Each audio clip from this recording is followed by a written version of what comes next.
Hi, my dear friends and my dear students.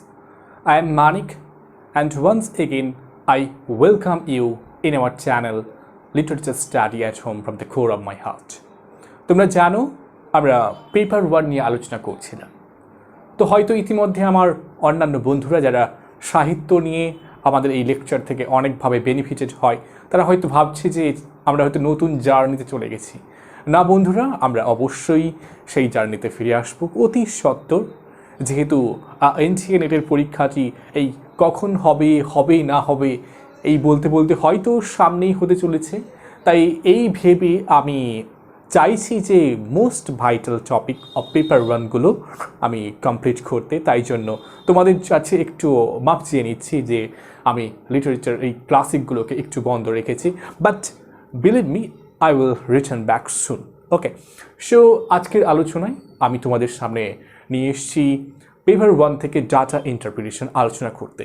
তো data interpretation থেকে আমি already একটি লেকচার করে নিয়েছি। ওই লেকচারটা যদি তোমরা যদি মিস করে থাকো অবশ্যই দেখে নেবে, কারণ ওই লেকচারটিতে বেসিক কনসেপ্ট এবং সিলেবাসটা কেমন পরিবর্তন হয়েছে এনটিএ নেটের এখানে পরীক্ষার পদ্ধতিতে সেগুলো কিন্তু আলোচনা করেছি। তো অবশ্যই দেখে নেবে, কারণ ওই ভিডিওটিতে সেই আজকের যে আমরা যে ম্যাথমেটিক্যাল প্রবলেমগুলো করতে চলেছি তার কিন্তু বেসিক পার্ট ওটা। ওকে, তো বেশি কথা বাড়াবো না। আরেকটি কথা না বললে নয়, আমি গত লেকচারে আমি বলেছিলাম যে তোমরা আমাদের দুটো একটি হোয়াটসঅ্যাপ গ্রুপ এবং একটি টেলিগ্রাম গ্রুপ যেগুলি ফ্রি অফ কস্ট, সেখানে তোমরা জয়েন করতে পারো। তো অনেকে বলেছিলেন যে কোথায় জয়েন করব। আমি এই সমস্ত যে সমস্ত লেকচার দেখছো সেই লেকচারের ঠিক ডেসক্রিপশন বক্সে দুটো লিঙ্ক দিয়ে দেবো, তোমরা জয়েন করতে পারো এবং সেখানে তোমাদের যদি প্রশ্ন থাকে অবশ্যই জিজ্ঞাসা করতে পারো। তো চলে আসো আজকের আলোচনায়। আমি দেখতেই পাচ্ছ টাইটেল থেকেই যে আমাদের আলোচনা হতে চলেছে যে বার চার্টকে নিয়ে, অর্থাৎ বার চার্ট রিলেটেড নেটে যদি কোনো প্রশ্ন আসে আমরা কিভাবে সলভ করব। ওকে, তো এরকম আমি আজকে দুটি এক্সাম্পল তোমাদের সামনে সাইট করব এবং আশা রাখবো যাতে এই দুটি এক্সাম্পল থেকে তোমরা একটা ক্লিয়ার কাট আইডিয়া পেয়ে যাও। এবং আমি মনে করব যে এই দুটি পার্ট যদি ভালো করে পর্যবেক্ষণ করো, ভালো করে তোমরা প্র্যাকটিস করো, তোমরা অবশ্যই পারবে সবকটি উত্তর দিতে। তো চলো দেখে নাও আজকের প্রথম প্রশ্ন, প্রথম বার চার্ট। ওকে, দেখো কি বলেছে। The estimates of expenditure incurred by a firm over the period of 2009 to 2016 are given below. তো এখানে একটা চার্ট দেওয়া রয়েছে, বার চার্ট, যেই চার্টের মাধ্যমে দেখানো হয়েছে একটা ফার্মের একটা হিসাব, কিসের হিসাব? ব্যয়ের বা খরচের হিসাব, যা তার 2009 থেকে 2016 অবধি তার এই পিরিয়ডিক্যালভাবে তার এখানে খরচের বরাদ্দ হিসাব দিয়েছে। তো তোমাকে এখানে কয়েকটা কোশ্চেন দেওয়া থাকবে যেগুলি এই গ্রাফ থেকে তোমাকে সলভ করতে হবে। তো এটা হচ্ছে একটা প্রাইমারি আইডিয়া। এবারে গ্রাফটা দেখো, গ্রাফে কি বলেছে দেখো। গ্রাফে দুটি অক্ষ রয়েছে, একটা নিচের দিকে যেটা আমরা অনেক সময় এক্স অক্ষ বলি এবং উপরের দিকে ওয়াই অক্ষ বলি। তো এই এক্স অক্ষ বা হরাইজন্টাল বরাবর যে অক্ষ রয়েছে সেখানে দেখানো হয়েছে বছর, অর্থাৎ 2009 থেকে 2016 অবধি এই বছরগুলি।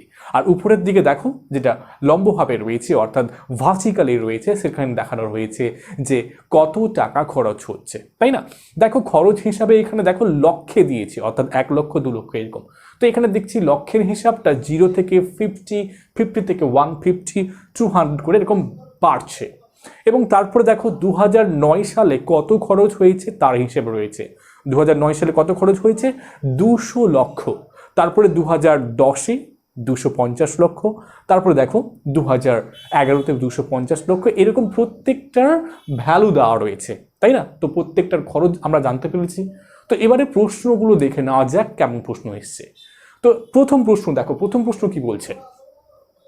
What was the expenditure in 2012? 2012 সালে কত ব্যয় হয়েছিল বা কত খরচ হয়েছিল? দেখো এখানে 4টি অপশন রয়েছে, তো তোমাকে এই 4টি অপশনের মধ্যে কোনটি কারেক্ট করতে হবে। তো এবারে আমরা একটু মিলিয়ে নিয়ে দেখো, এবারে চার্টে যাও। চার্টে দেখো 2012 সালের ডাটা দেখো। 2012 সালে বলেছে 230, আর আমরা দেখেছিলাম যে এর যে 230 মানে এখানে কত বলছে? 230 লক্ষ বলছে। তার মানে আমার অ্যান্সার হচ্ছে অপশন সি। দেখো 230 লক্ষ। দেখো 230, একটু হিসাব মিলিয়ে নাও, বুঝতে পারবে যে উত্তরটা ঠিক হলো কিনা, তোমাদের কি মনে হচ্ছে। তাই এখানে অপশন হচ্ছে আমার অপশন সি। তাই একের দাগে অপশানে করবে, একের দাগে অপশানে আমি এখানে সি করে রাখলাম। এবার আমরা দুইয়ের দাগে প্রশ্ন একটু দেখি। দেখো দুইয়ের দাগে প্রশ্ন কি বলেছে, what was the growth in expenditure from 2010 to 2015, অর্থাৎ 2015 থেকে 2010-এর দুটো ডাটাকে আমাদেরকে বার করতে হবে। অর্থাৎ 2010-এর থেকে 2015 সালে কত বেশি ব্যয় হয়েছে। ওকে, তো এটা বার করা খুব ইজি, তাই না? 2015-এর ডাটা দেখো কত রয়েছে এখানে 2015-তে 280 লক্ষ। অন্যদিকে 2010-এ দেখো কত রয়েছে 250 লক্ষ।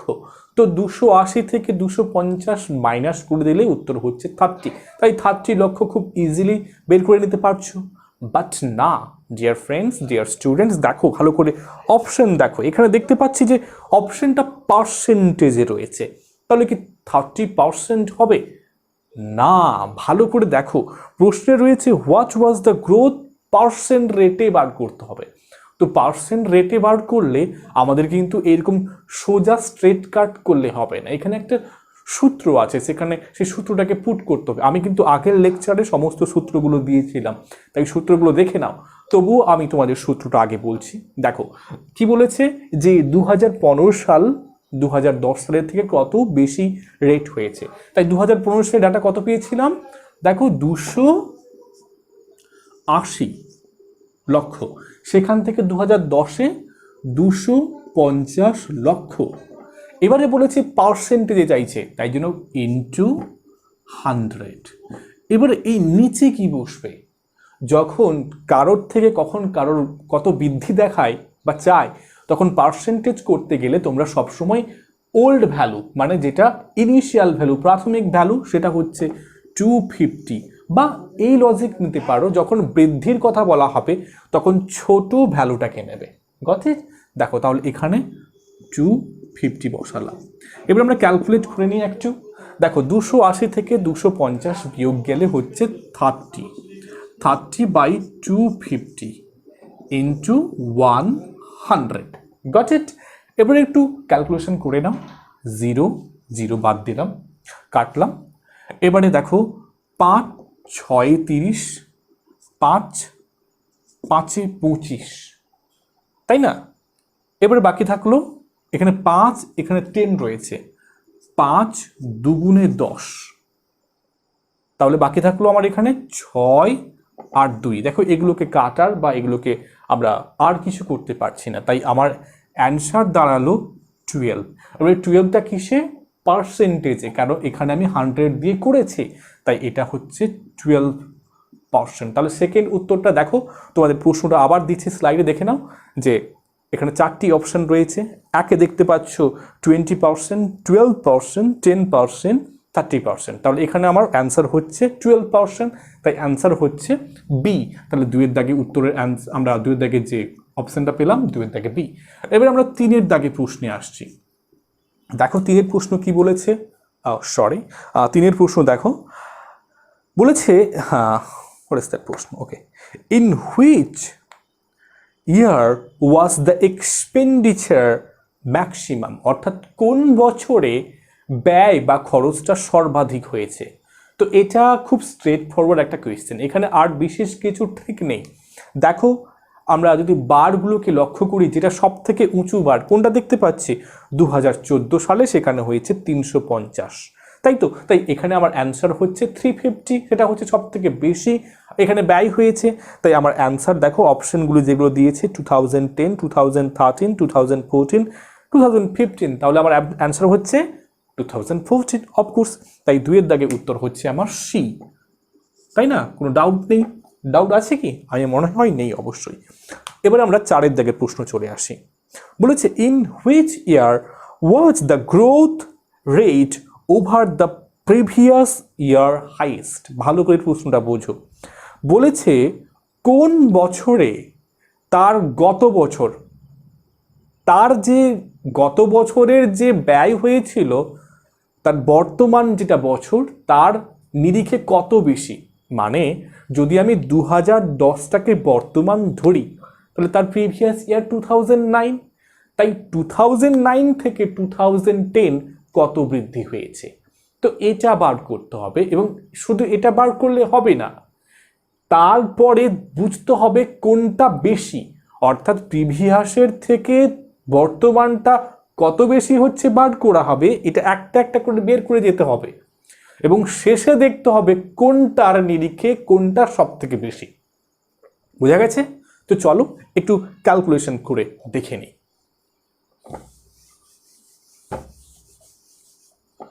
দেখো প্রথমে বলেছে 2009 সালে হচ্ছে 200 আর 2010 সালে হচ্ছে 250। তাহলে আমি 2010 সালেরটা বার করব। তাহলে 2010 সাল হচ্ছে আমার 250। তাহলে আগে প্রিভিয়াস 2009 সালে কত ছিল? 200। এবারে এটার আমরা গ্রোথ রেট মানে পার্সেন্টেজে বার করব, ইন্টু 100 বাই এখানে ওল্ড বা ইনিশিয়াল ভ্যালু হচ্ছে 200, তাই আমি 200 নিচে লিখব। এবারে আমরা একটু ক্যালকুলেশন করে নিই। 250 থেকে 200 বাদ দিলে হচ্ছে 50 বাই 200 ইন্টু 100। দেখো যদি আমরা সলভ করি 225, তাহলে আমার কত বেরোলো? 2010 সালে গ্রোথ রেট হচ্ছে 25। তাহলে আমি এখানে একটু নথিটা রাখার জন্য 2010 সালে আমি 25 লিখে রাখলাম, কারণ এটাকে আমাকে মুছতে হচ্ছে, কারণ আমার এবারে পরে 2011 সালের বৃদ্ধি বার করতে হবে 2010 সালের নিরিখে। এবার দেখো 2011 সালে কত বলেছে, দেখো বলেছে 250, 2011 সালে 250। আবার দেখো 2010 সালেও কিন্তু সেম 250, তাই না? বাই কত হবে?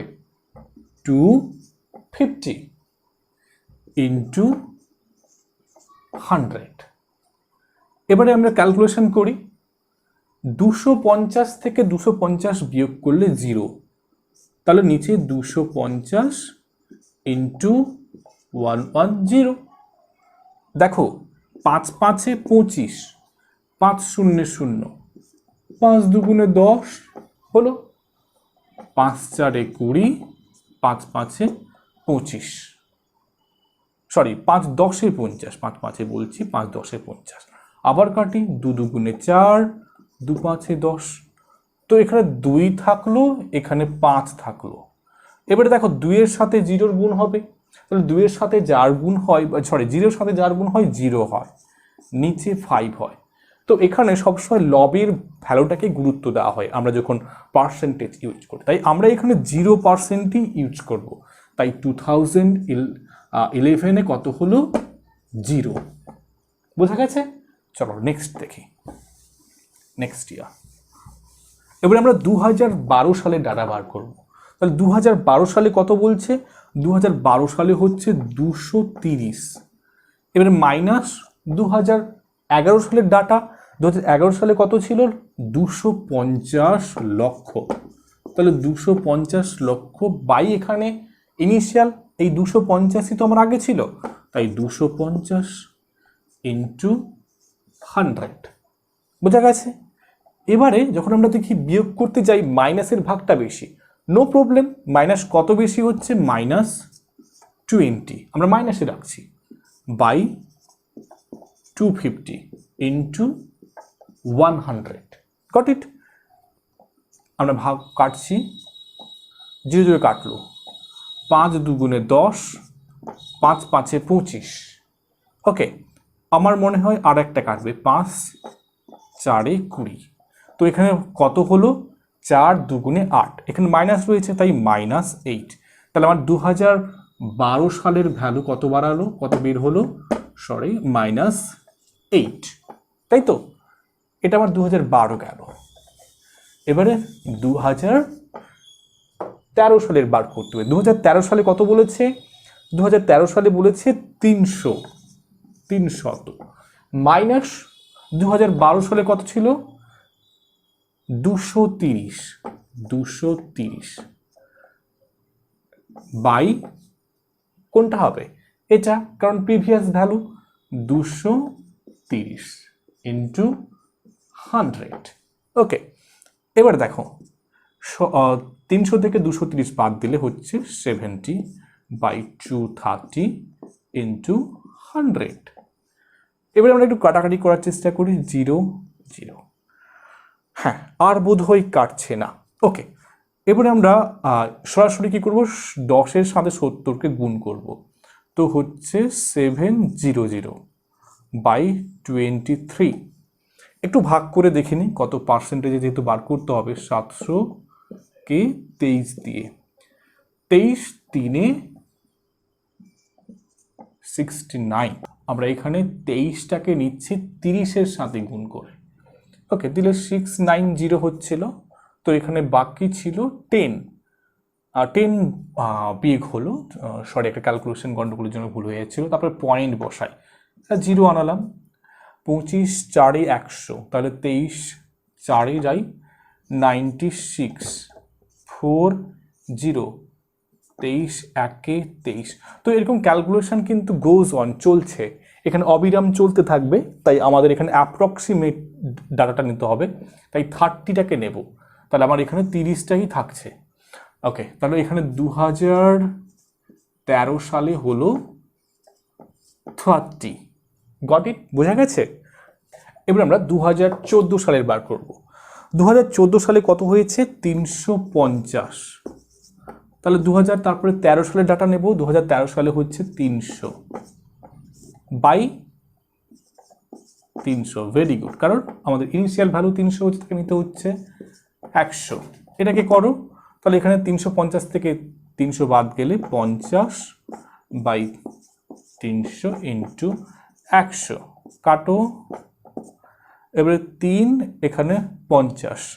এবার দেখো আমরা একটু 50 বাই 3 যেহেতু হচ্ছে, তাহলে 50কে যদি করি ইজিলি বেরিয়ে আসবে, আমরা জানি 16 3 48। তাহলে দেখো এখানে একটা 1 থাকছে, মানে প্রায় অনেকটা বেশি, 2% চলে যাচ্ছে বেশি, তাই আমরা এখানে যেহেতু 3-এর মধ্যে 2 চলে যাচ্ছে, তাই আমরা এটাকে একটা মান বেশি, আমরা অ্যাপ্রক্সিমেট নেওয়ার জন্য 17 করে দিচ্ছি। ওকে, বা 16.9 হতো, তাই সেজন্য আমি এটাকে 17 ধরছি, তাই 2014 সালে ধরলাম এটা হচ্ছে 17। ওকে, এবারে আমরা চলে যাই 2015 সালের ডাটাতে। 2015 সালে কি বলেছে, 2015 সালে বলেছে 280 মাইনাস প্রিভিয়াস ইয়ার কিন্তু বেশি ছিল 350 বাই 350 ইন্টু 100। হ্যাঁ, তো ফিরে আসছি, একটু টেকনিক্যাল প্রবলেমের জন্য সমস্যা হয়েছিল, তো আবার ফিরে আসছি। তো 2015 সালের ডাটা আমরা বার করছিলাম, তো 280 মাইনাস 350 বাই 350 ইন্টু 100 কেন হয়েছে নিশ্চয়ই বুঝতে পারছো। দেখে নাও কি হচ্ছে, 350 তাহলে মাইনাসে আসবে, -70 বাই 350 ইন্টু 100, তাই না? 0 0 কাটলাম, তারপরে যদি আরও কাটো, 5 7 35, 5 একে 5, 5 4 20, তাই তো? তারপরে 7 2 14, তো আমার দাঁড়ালো 2 আর 10 থাকলো, তাহলে ইজিক্যাল টু সমান -20। তাহলে আমার 2015 সালের ভ্যালু হচ্ছে -20। এবারে আরেকটা ভ্যালু আছে, বের করে দিচ্ছি। তোমরা নিশ্চয়ই বোর হয়ে যাচ্ছ, কারণ দীর্ঘক্ষণ ধরে যদি একটা অঙ্ক আমরা এত টাইম নিই, কারণ আমাদের তো অনেক সময় চলে যাবে, কিন্তু আমি ট্রিক শেখাবো, খুব ইজি ট্রিক, আমি জাস্ট তোমাদের বোঝানোর জন্য করছি, নাথিং, আমিও এত টাইম দিতে যাবো না নিশ্চয়ই। 2016 সালের ডাটাতে দেখো 250 আছে, তার থেকে আগের সালের ডাটা কত রয়েছে, 280, অর্থাৎ 2016 সালে, যেটা 2015 সালের ডাটার সাথে করছি, তাহলে নিচে থাকবে 280 ইন্টু 100, তাহলে 0 0 কাটবো, সরি এখানে কেটে লাভ নেই, কারণ আমাদেরকে আরেকটা স্টেপে যেতে হবে। তাহলে 250, তাহলে এখানে দেখো -30 বাই 280 ইন্টু 100। ওকে, দেখো এখানে 0 0 কাটলাম, আমি এখানে 330-এর সাথে 10 গুণ করে নিয়ে 300 করে নিলাম, এবং 28 থাকলো, দেখো 28 এর সাথে যদি আমি করি তাহলে হচ্ছে 28 একে না 300-র সাথে যদি করি 28 10-এ কিন্তু হচ্ছে আমার 280, তারপরে ধরো 20 নামবে, তো আবার যদি পয়েন্ট করে করি তাহলে সামথিং এগোবে, অর্থাৎ আরেকটা জিরো আসবে। তো সেরকম 28 আমরা যদি গুণ করি তাহলে চলে আসছে 2 5 10, তো এখানে সামথিং এগোবে। তো আমরা দেখতে পাবো নিয়ার অ্যাবাউট 5-6 হবে। তো এখানে 10 পয়েন্টটাকে আমরা 10 ধরতে পারি বা 11 ধরতে পারি, কিন্তু সেটা কিন্তু মাইনাসে আসবে, কারণ দেখো এখানে মাইনাস রয়েছে, এটা মাইনাস রয়েছে। তাহলে যাই হোক, তাহলে 2016-এর ডাটাটা আসছে -10 বা 11 ধরলাম। ওকে, তো আমার এই ডাটা থেকে নিশ্চয়ই বুঝতে পেরে গেছো যে এখানে কোনটা সর্বাধিক হচ্ছে, কোনটা বেশি। তো এখানে আমাদের দেখতে পাচ্ছি 25, হ্যাঁ 30 হচ্ছে বেশি, তাহলে 2030 সালের ডাটাটা সব থেকে বেশি হচ্ছে, তাই না? তাহলে it is really too hot.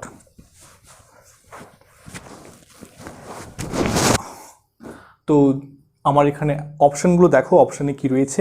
অপশানে রয়েছিল আমাদের 2010, 2013, 2014, 2011। তাহলে অপশান আমাদের 2013, দেখো 2013, তাহলে অপশান বি হচ্ছে। তাহলে 4-এর দাগে অ্যান্সারটা আমার কত হলো? Answer B. তো আমাদের এখানে 4টে কোয়েশ্চেন সলভ হয়ে গেল। তো এবারে বলবে স্যার 4-এর দাগে উত্তরটা এত টাইম নিল, পরীক্ষায় তো আমরা 60টি কোয়েশ্চেনের জন্য 60 মিনিট রয়েছে, এত টাইম কি করে দেবো? Very good question. দেখো এবারে তোমরা যদি ছকটাকেই দেখো, সেখানেই কিন্তু উত্তর বেরিয়ে যায়। দেখো যদি ডিফারেন্সটা আমরা যদি দেখি তাহলে দেখো 2013 সালের থেকে 2012 সালের যে এই ডিফারেন্সটা, এটা কিন্তু পজিটিভ ডিফারেন্স। দেখো 2012 সালে ছিল 230, সেখান থেকে 2013 সালে বেড়ে গেল হঠাৎ 300-তে। তাহলে এখানে 70% বেশি, 70% নয় 70 লাখ বেশি। দেখো এরকম কি কোথাও বৃদ্ধি হয়েছে? না। তো এক ধাপেই উত্তর সেখানে বেরিয়ে যায়। তো এত ক্যালকুলেশনের দরকার থাকে না। তো অনেক সময় দেখবে নেটকে বলা হয় মাইন্ডকে, তাই নেটের পরীক্ষার সময় তোমরা আগে মাইন্ডে আগে দেখে নাও যে লজিক্যালি দেওয়ার আগে মাইন্ড থেকে রাইট হচ্ছে কিনা। তো এটা মাইন্ড থেকে অ্যান্সার ছিল, তো এত টাইম লাগার কথা ছিল না। তো ওকে, যাই হোক, তো আমরা এবারে নেক্সট এক্সাম্পল, নেক্সট চার্টে যাচ্ছি। নেক্সট চার্টটা দেখো, স্লাইড নিশ্চয়ই দেখতে পাচ্ছ। তো যেটা রয়েছে, study the following graph carefully and answer the question. তো নিশ্চয়ই দেখতে পাচ্ছ এখানে দেওয়া হয়েছে যে এক্স অক্ষে যেখানে দেখানো হয়েছে কলেজেস, অর্থাৎ কলেজগুলির নাম যেগুলোকে অ্যালফাবেটিক্যালি দেওয়া হয়েছে, এবং উপরের দিকে সেখানে স্টুডেন্ট সংখ্যা দেওয়া হয়েছে, অর্থাৎ 0 থেকে দেখানো হয়েছে 600 পর্যন্ত দেখতে পাচ্ছি। তো এখানে প্রথম প্রশ্নে আমরা সরাসরি চলে আসি। প্রথম প্রশ্ন বলছে, what is the proportion of students in college I, okay, college number I সেখানে বলছে, out of the total students, অর্থাৎ সমস্ত স্টুডেন্টের মধ্যে আই কলেজে কত প্রপোর্শন, অর্থাৎ কত অনুপাত রয়েছে, মানে দুটোর মধ্যে অনুপাত চাইছে। ওকে, তো অনুপাতের অঙ্ক আমরা কিভাবে করব? খুব ইজি। তোমরা আগের দিন যদি সূত্রগুলো দেখেছিলে তাহলে অবশ্যই পারতে, যদি না দেখে থাকো আমি এক্ষুনি দেখাচ্ছি। তাহলে আমি এটা মুছছি, এটা যেহেতু আগের প্রশ্নের উত্তর ছিল আমি মুছে দিচ্ছি। তো প্রথম প্রশ্নের নিরিখে প্রপোর্শন চেয়েছে, অর্থাৎ আমাদেরকে কি করতে হবে, এখানে অনুপাত করতে হবে। তো অনুপাত করতে গেলে যেটার অনুপাত করতে বলেছে, অর্থাৎ আই কলেজের মান কত আছে দেখো, বলেছে আই কলেজের মান হচ্ছে, অর্থাৎ কত স্টুডেন্ট হচ্ছে, 500 স্টুডেন্টস। তো 500 স্টুডেন্টস, এবারে তার সাথে সমগ্র কলেজের তাদের স্টুডেন্টের সাথে অনুপাত করতে বলেছে। তাহলে সমগ্র কলেজের স্টুডেন্ট জানবো কি করে? কাউন্ট করো, অর্থাৎ ক্যালকুলেশন করে নাও, যোগ করে নাও। 300 250, অর্থাৎ হচ্ছে 550 যুক্ত 400 হচ্ছে 950, যুক্ত 400 1300 প্লাস 50 আছে 1400, 14 5 19, অর্থাৎ 1900, 1900 4 2300, 2300 3 26, 26 4 30, 30 1 31 এবং 50 50 মিলে 32, আর শেষে হচ্ছে 300। তাহলে টোটাল হলো আমার 3500, তাই তো, 3500। তাহলে আমার টোটাল হচ্ছে 3500। তো অনুপাত করলে আমরা কি করি, 500:3500, তাই না? তো এটাকে আমরা যদি করি, অর্থাৎ আমরা একটু ক্যালকুলেশন করব, 500/3500। তো এখানে 0 0 0 কাটলাম, তাহলে 5 একে 5, 5 7 35, তো 1/7। কিন্তু আমার অ্যান্সারটা চেয়েছে অনুপাতে নয়। দেখো তোমরা অপশনগুলো দেখো, দিলে বুঝতে পারবে। অপশন রয়েছে A 15.29%, B 22.08%, C রয়েছে 13.29%, D রয়েছে 14.29%। তো এবারে পার্সেন্টেজে করতে গেলে ইন্টু দাও, ইন্টু 100, খুব ইজি। দেখো তাহলে কত হলো, 100/7। আমরা নামটা জানি নিশ্চয়ই, 14 7 98। তাহলে যদি 100কে যদি 7 দিয়ে ভাগ করি, 14 7 98, নামলো 2। সরি, তো 2, এবারে পয়েন্ট বসিয়ে আমরা 0 আনালাম, আর 7 3 21, নিয়ার অ্যাবাউট 3 ধরলাম, কারণ আমরা বেশি করতে চাইছি না, এখানে একটা এক্সট্রা নিলাম। তো আমরা বেশি চাইছি না, কারণ ক্যালকুলেশন আরও অনেক বাড়তে পারে, তাই আমরা অ্যাপ্রক্সিমেট 14 পয়েন্ট সামথিং যেটা পাচ্ছি। তো যদি দেখে নিই, তাহলে অপশানগুলো দেখো, 14.29 রয়েছে। তো এটা যদি 3 নিলাম, এটা কিন্তু অ্যাকচুয়ালি 14 2-এ আসতো, সামথিং এগোতো। তো আমি এখানে আমার অ্যান্সারটা নিয়ার অ্যাবাউটটাকে দেখব। 14.3 মানে হচ্ছে অপশান ডি। তাহলে আমার একের দাগে অ্যান্সার হলো D. Got it? Clear? Next example চলো, নেক্সট কি বলেছে, নেক্সট কোয়েশ্চেন দেখো। নেক্সট কোয়েশ্চেন বলছে, sorry for the annoying sound because it is too difficult to put it here. ব্ল্যাকবোর্ডটা এখানে, সরি হোয়াইট বোর্ডটা এখানে পুট করতে অনেক কষ্ট হয়েছে, বিকজ আমার হোয়াইট বোর্ডের খুব একটা দরকার নেই, just because of to teach this topic, that's data interpretation, I have to buy it. Okay, just keep it away. Next question, if in college E there are an equal number of students of language, arts and science, then how many students are from languages? ভালো করে প্রশ্নটা পড়ো। বলছে যদি college ইতে যা সংখ্যক student রয়েছে তার মধ্যে তারা 3টি ভাগে বিভক্ত, একটা হচ্ছে ল্যাঙ্গুয়েজ, দ্বিতীয় হচ্ছে আর্টস এবং সায়েন্স, তাহলে এখানে 3টে এই যে ভাগ থেকে কত স্টুডেন্ট রয়েছে, মানে 3টে স্পেশাল ভাগ থেকে কত স্টুডেন্ট রয়েছে। তো প্রথমত লজিক নিশ্চয়ই বুঝতে পেরেছো যে 3টাতে সমান সমান আছে, তার মানে কি টোটাল নাম্বার অফ যে স্টুডেন্টসটাকে 3টা বিষয় দিয়ে ভাগ করো, জাস্ট অ্যান্সার রেডি। তাহলে টোটাল নাম্বার স্টুডেন্টস কত দেখো, ই কলেজে রয়েছে 300 স্টুডেন্টস, তাই 300 স্টুডেন্টস বাই 3 সাবজেক্ট, তাহলে কত হবে, 3 একে 3, তাহলে 100। তাহলে আমার অ্যান্সার হবে 100।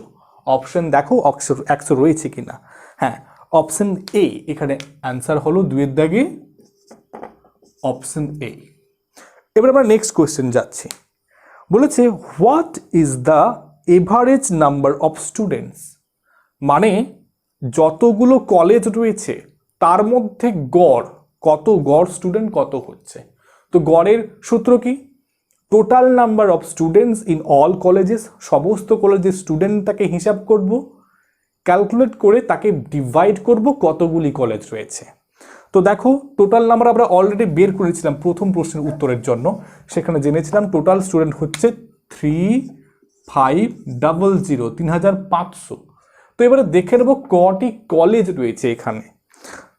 EFG H 4টে, I 5, J 6, K 7, L 8, M 9, N 10, total 10টি কলেজ রয়েছে, তাই 10 দিয়ে ভাগ করব।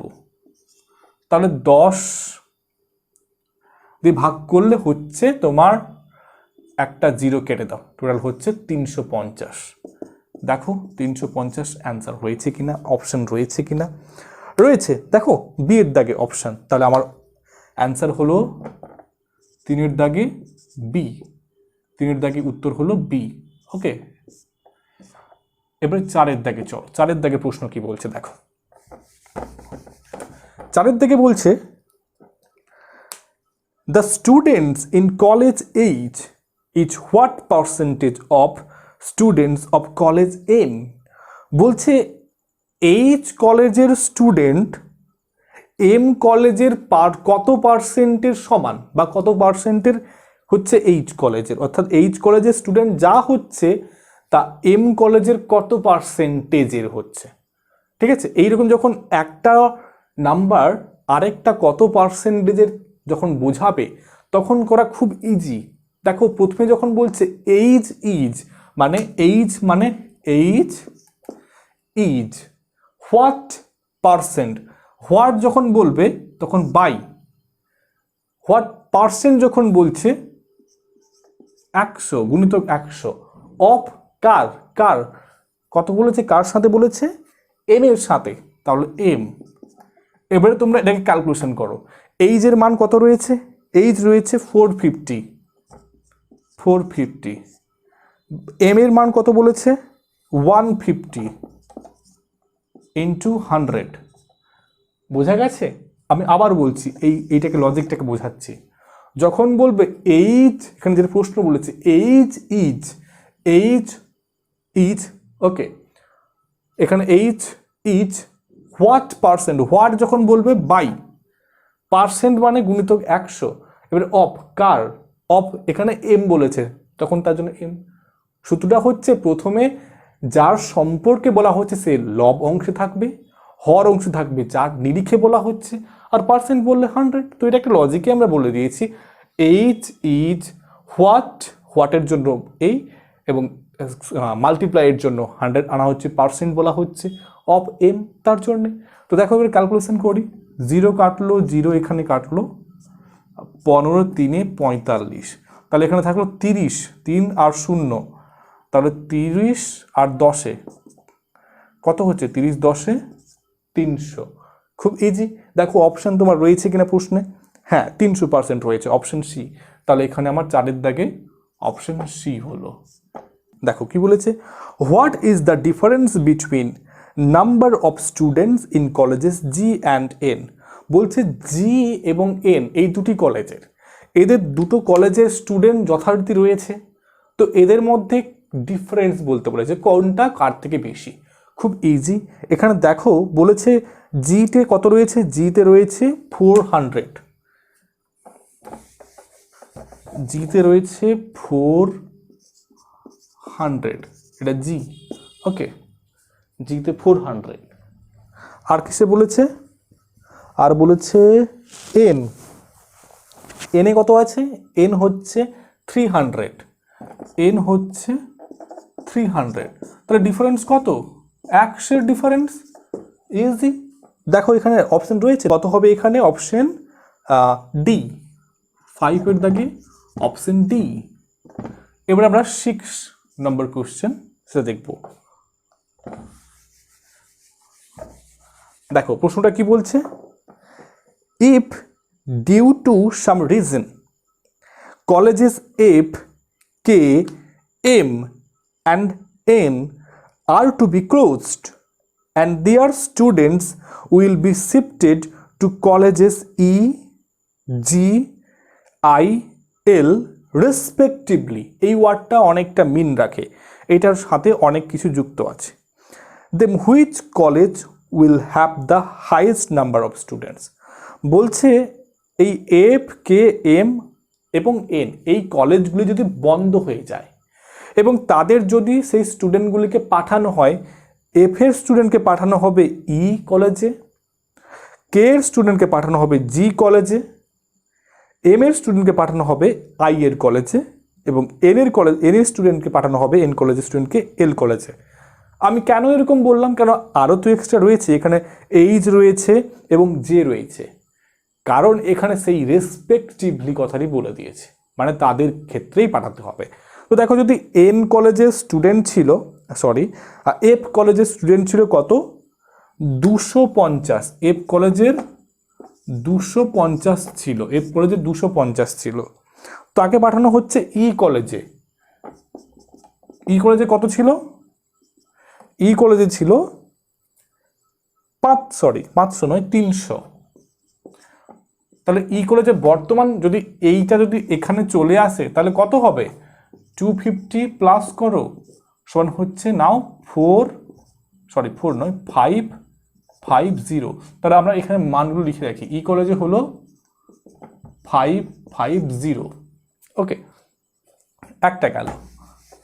এবার দ্বিতীয় চলো। দ্বিতীয় বলছে কে এর স্টুডেন্ট অর্থাৎ কে কলেজের স্টুডেন্ট কত ছিল দেখে নেই। কে কলেজে ছিল 300। এবারে এটার যাচ্ছে কোথায়? কে কলেজের স্টুডেন্টগুলো যাচ্ছে জি কলেজে। তাহলে জি কলেজের স্টুডেন্ট কত ছিল দেখে নিই। জি কলেজের স্টুডেন্ট ছিল 400। তাহলে এটা টোটাল করো অর্থাৎ 700। তাহলে জি কলেজের বর্তমান স্টুডেন্ট হচ্ছে 700। এবার আমরা নেক্সট দেখি। নেক্সট হচ্ছে এম কলেজের স্টুডেন্ট। এম কলেজের স্টুডেন্ট ছিল 150। তাকে পাঠাচ্ছে তারা কোথায়? আই কলেজে। আই কলেজে কত হচ্ছে? 500। তাহলে এখানে হচ্ছে 650 অর্থাৎ আই কলেজের বর্তমান হচ্ছে 650। ওকে, এবারে লাস্ট কি বলেছে? এন কলেজ পাঠাচ্ছে কোথায়? এল কলেজে। এন কলেজের স্টুডেন্ট হচ্ছে 300। এন কলেজের হচ্ছে 300 স্টুডেন্ট। তারা পাঠাচ্ছে কোথায়? এল কলেজে। এল কলেজে কত ছিল? 450।